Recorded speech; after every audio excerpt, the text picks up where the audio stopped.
আগামী ফেব্রুয়ারিতে যদি হয় জাতীয় সংসদ নির্বাচন, তাহলে কে সরকার গঠন করবে তা বড় কথা নয়। বড় প্রশ্ন হলো নির্বাচন সুষ্ঠু হবে কিনা, অথবা আদৌ নির্বাচন অনুষ্ঠিত হবে কিনা।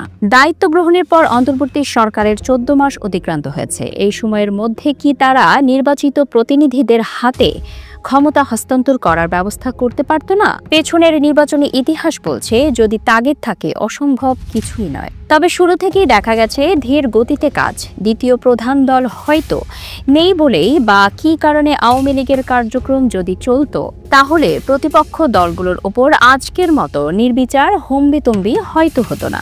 আওয়ামী লীগের অনুপস্থিতিতে বিএনপি ও জামায়াতের জন্য সুবিধার সময় এসেছে বলে মনে করা হয়েছিল, কিন্তু তারা এই সুযোগকে শোষণ করতে পারছে না। অন্যদিকে নতুন দল এনসিপির আবির্ভাব রাজনৈতিক মঞ্চে সরতে বসেছে।